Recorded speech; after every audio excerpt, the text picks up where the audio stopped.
با یک مرد 40 هنر کم است. هرچند که این سخنی مردم است اما حقیقت دارد. سلام تماشابینان عزیز شبکه بهارستان، برنامه نوبتی کسب من است. منظور شما. امروز ما با نفری هم صحبت می‌شویم که یک چند اختصاص دارد و در برابر این سهم نظرات خود را در جامعه گذاشته است. قهرمان برنامه نوبتی ما رئیس فدراسیون ملی جیوجیتسوی جمهوری تاجیکستان، همزمان آموزگار دانشگاه دولتی تجارتی تاجیکستان علیجان دولتوف. شما را خوش آمدید میگیم به استودیو.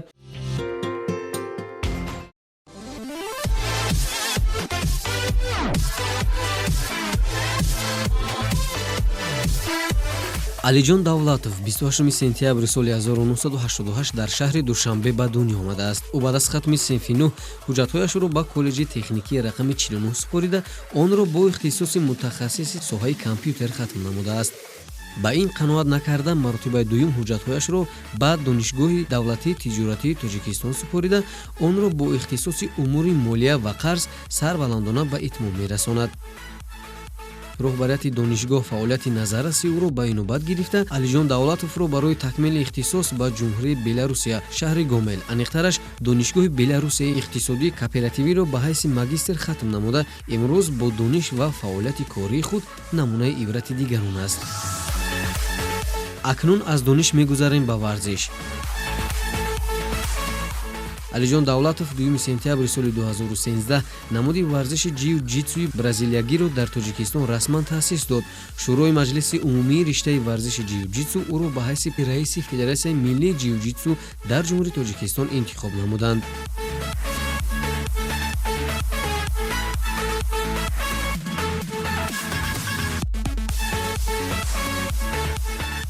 قید کردند به مورد است که برای تکمیل این نمودی ورزش و آموختن نازکی‌های ساحه مذکور سال 2014 قهرمان ما به تایلند سفر نموده توانست در این سمت معلومات خود را وسیع نموده کار را در سطح ضروری به راه ماند.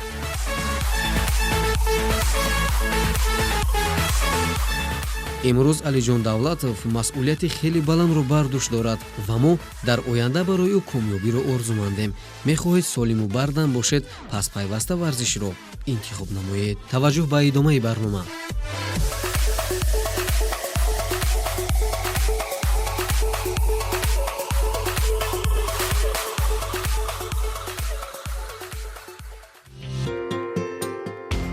نخستین سوال ما با شما چنین است که داشتن دو اختصاص دشوار نیست؟ البته برای من این چیز دشوار نیست. الکی من این چیز رو از سن خردسالی آموختم و هم در ساحه علم و هم در ساحه ورزش. این دو سمت برای هر یک شهروند، هر یک انسان مهم است. بله.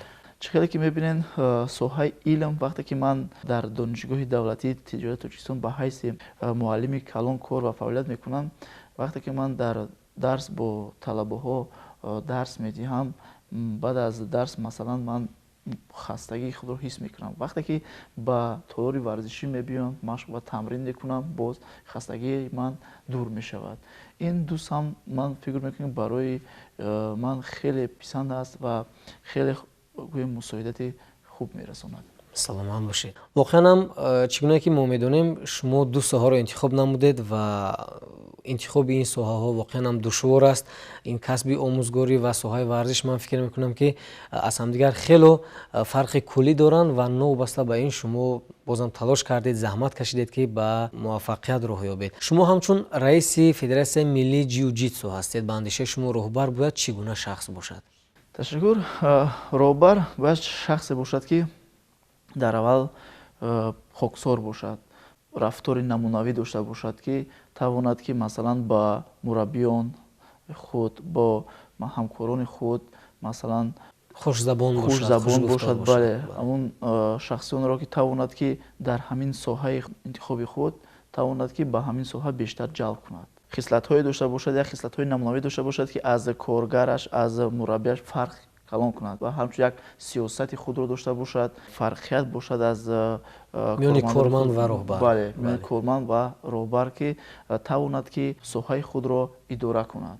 میخواستیم بفهمیم که شما کدام کسب خود را بیشتر دوست می‌دارید؟ راستی هر دو این کسب را برای من پسند است، چون که به ورزش یا به علم ما نمیتوانیم که مثلا در حیات زندگی خود مثلا فعالیت کنیم. چون که کسبی که من انتخاب کردم این اختصاصی حسابداری بوغالتری می باشد که با زبان انگلیسی گروه ها رو درس میدیم و در برابر این باز کسبی که دیگری که ذکر کردیم نمود رشته ورزش جیوجیتسو می باشد. اینها برای من خیلی پسند است. وقتی که من در ساحه ورزش راهبر هستم برای من خیلی مساعدت میکند سوی علم. به علم ما نمیتوانیم که حیات خود رو یا که فعالیت کاری خود رو پیش بریم. سلامت باشید. واقعا هم شما درست قید کردید. هر نفری که این یا آن کسب را دوست می‌دارد و در ساحه انتخاب نموده‌اش زیاد می‌آموزد و البته در آینده موفق می‌شود و آموختن کسب از خود شخص وابستگی دارد. وابسته آن کدام کسب رو انتخاب می‌کند، چند کسب رو انتخاب می‌کند. اگر پورا به همان کسب داده شود و آموزد، من فکر می‌کنم که می‌تواند به دستاوردهای نظررس نائل گردد. تا امروز با کدام دستاوردها نائل گشتید؟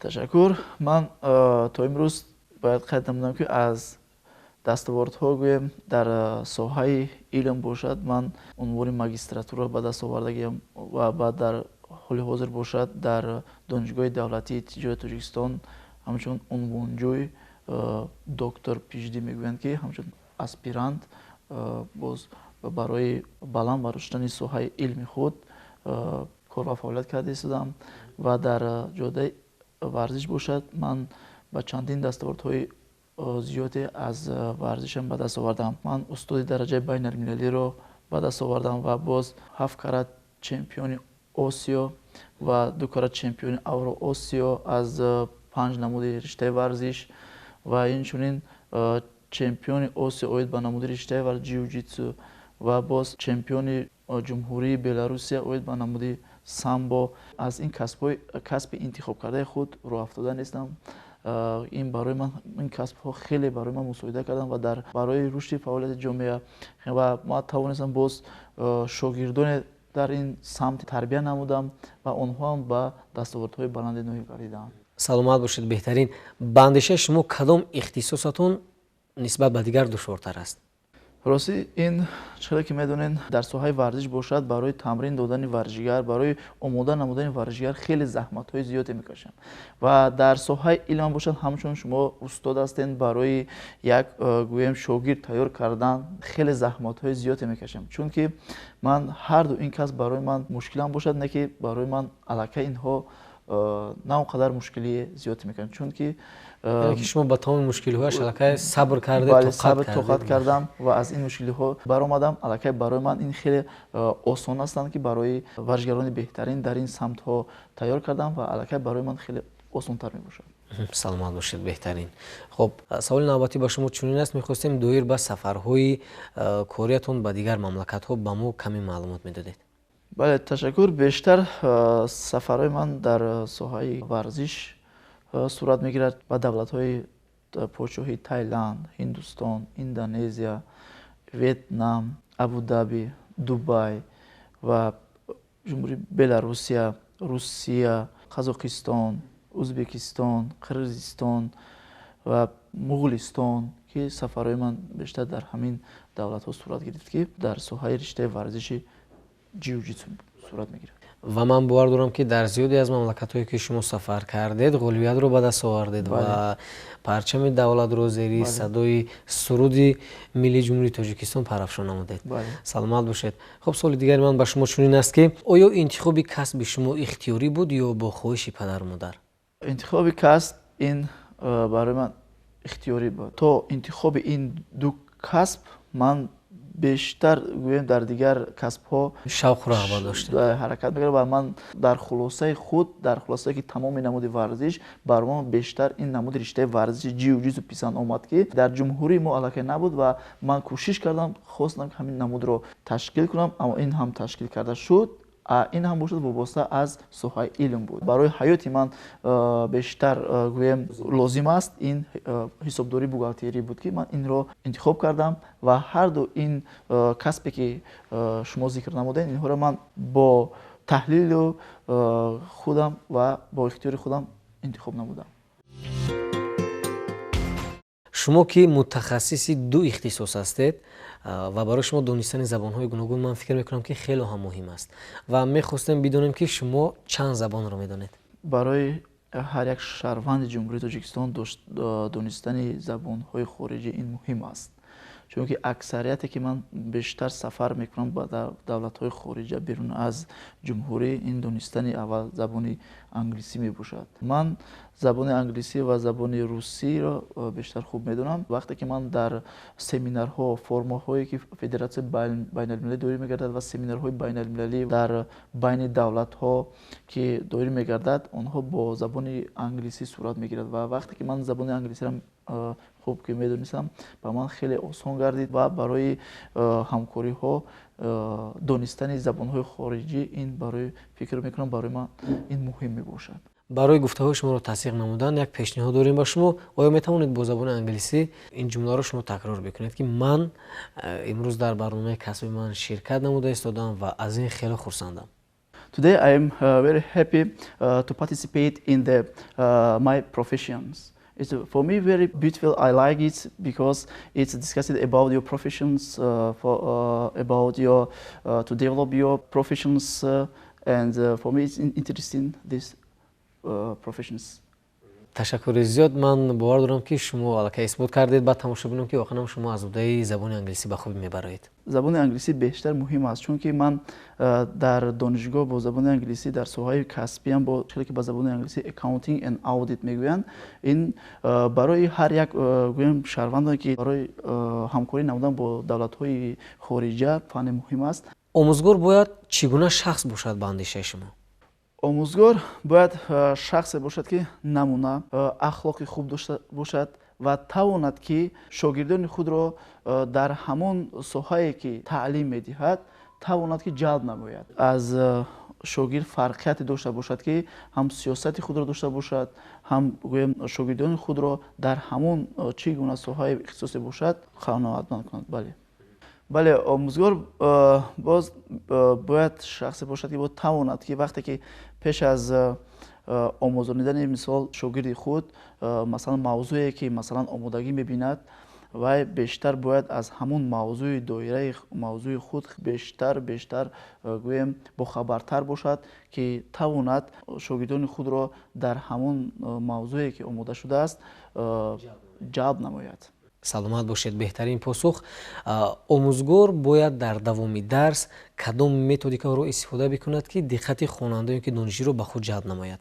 барои ҷалб намудани шогирдони худ ман бояд фанне ки ман ихтисосе ки ман ба онҳо дарс медиҳам бояд ман худам дар аввал хуб донам. масалан нақшае ки мавзӯест ки ман ба шогирдони худ мефаҳмонам, барои ҷалб намудан бояд ба онҳо хуб фаҳмонида тавонам.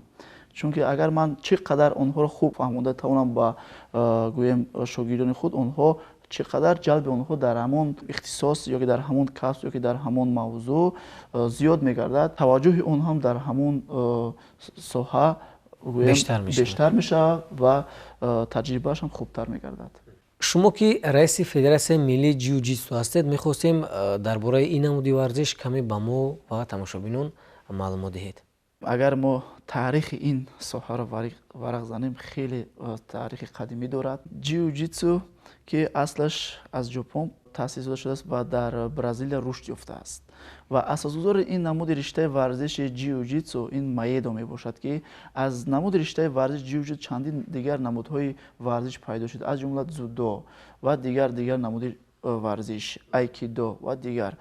ва ҷиу-ҷитсу ин намуде мебошад ки тамоми кураи 5 қитъаи ҷаҳонро аллакай ташкил шудааст ва идора мекунад. инчунин ин ришта бештар усулҳои партиярӣ истифода бурда мешавад ки аз дигар намудҳо хеле фарқияти зиёде дорад. масалан усулҳое ки дар ҷиу-ҷитсу дида мешавад ва дар ҳолати партиярӣ лат додани даст, яъне гардон, аз ҳолати партиярӣ партофтҳо аст, аз ҳолати партиярӣ буғӣ кардан, лат додани пой, назорат кардан ва дигар бештар аст ки дар аксарияти дигар намудҳои варзиш истифода мебаранд. федератсияи миллии ҷиюда ҷумҳурии тоҷикистон ҳамкории худро бо федератсияи байналмилалӣ, федератсияи ҷаҳониву ва осиё ба роҳ мондааст, ки аллакай ин намуди риштаи варзиши ҷиюҷудо дар бозиҳои осиёи олимпӣ ворид гардид ва ҳоли ҳозир бошад кӯшиш доранд, ки намуди риштаи варзиши ҷиюҷудоро ҳамчун намуди олимпӣ гардонанд. Варзишгарон ва дастпарварони дастаҳои мунтахаби ҷумҳурии Тоҷикистон ҳам дар ин самти намуди риштаи варзиш таҷрибаи онҳо хеле дар назар ба давлатҳои берун аз кишвар хеле зиёд гардидааст. воқеан ҳам имрӯзҳо мо мушоҳида мекунем, ки варзишгарони тоҷик дар мусобиқаҳои сатҳи байналмилалӣ фаъолона ширкат мекунанд ва бо дастовардҳои назаррас ба Тоҷикистон бармегарданд. Ин албатта заҳмату меҳнати мураббиёнро нишон медиҳад, ки онҳо воқеан ҳам метавонанд, ки бо шогирдон хуб кор кунанд ва барои бозам дар сатҳи байналмилалӣ парафшон намудани парчами Тоҷикистон фикр мекунам саъи кӯшиш хоҳанд кард. мегуфтед реҷаи кори шумо чӣ гуна аст? реҷаи кори ман аз аллакай аз соати 4 субҳ оғоз мегардад, ки ман як гурӯҳ шаҳрвандони хориҷиро аз намуди риштаи варзиши ҷиюҷудо бразилиягӣ машқ ва тамрин медиҳам.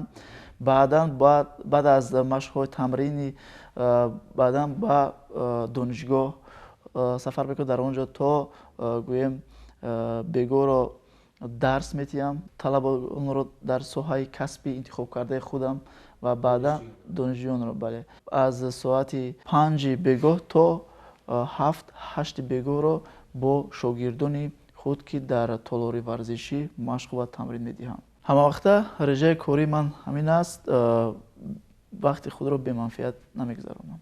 хоб аз ду ихтисосе ки шумо доред ба ҳамдигар ягон алоқамандӣ дорад? яъне касби омӯзгорӣ ва ҳам масалан дар соҳаи варзиш будан ба ҳам чӣ алоқамандӣ дорад? ду касбе ки ман интихоб кардам ба ҳамдигар алоқамандӣ зиёд доранд. чӣ хеле ки асосгори сулҳи ваҳдат пешвои миллат муҳтарам Эмомалироҳмон гуфтааст, тарбияи ҷисмонии варзиш ин чароғу ақлу дониш аст. варзиш ин барои боз ҳам мукаммалтар гардондани зеҳни инсон мусоидати хуб мекунад. ҳар ду инҳо бар алоқамандии зича дорад, ки агар шаҳрванд ҳам ба варзиш ҳам ба илм кор ва фаъолият кунад, вай бештар рӯз то рӯз рушд меёбад. варзиш ба он як нейрӯи қуввае ба он медиҳад, ки вай метавонад, ки хастагии худро берун кунад ва дар кори илмии кори худ хуб фаъолият кунад ва худ рушд диҳад. нақшаҳои шумо дар оянда чӣ гуна аст? нақшаҳои ман дар оянда ман барои гирифтани унвони доктори PhD кӯшиш мекунам сазовор гардам.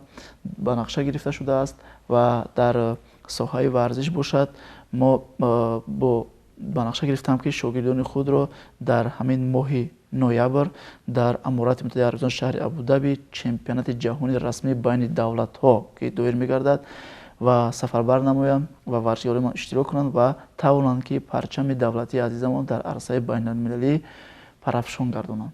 ба нафароне ки назар моро тариқи телевизион тамошо намуда истодаанд, барои соҳибкасб шудан дар оянда ба онҳо шумо чӣ тавсияҳо медиҳед? ман ба ҳар шаҳрванди ҷумҳурии Тоҷикистон тавсия медиҳам, ки ҳар як шаҳрванд ин ихтиёри худ аст, метавонанд ба кадом касбе ки интихоб мекунанд заҳмати зиёдро талаб мекунанд ва кӯшиш кунанд тавонанд, ки бо касби интихоби худ муваффақ бошанд. Ташаккури зиёд. Саломат бошед барои он ки даъвати моро пазируфтед ва ба барномаи мо меҳмон шудед. Ман бовар дорам, ки нафароне ки ин лаҳза моро тариқи телевизион тамошо намуданд, аз суҳбати шумо ба худ бозам якҷаҳон маълумотҳои дигареро гирифтанд ва ҳар нафаре ки ин ихтисосҳои шуморо интихоб менамуд, фикр мекунам, ки тавонистанд, ки як маълумотҳои заруриро ба худ бигиранд. тамошобинони азиз, ин буд шумораи навбатии барномаи касби ман ва ёдрас мешавем, ки қаҳрамони барномаи навбатии мо буданд раиси Федератсияи миллии ҷиюҷитсу, ҳамзамон омӯзгори фанни забони англисии донишгоҳи давлатии тиҷоратии Тоҷикистон Алиҷон Давлатов. Инҷо барномаи навбатии мо ба анҷом мерасад. То барномаи навбатӣ тансиҳат ва сарбаланд бошед. хайр.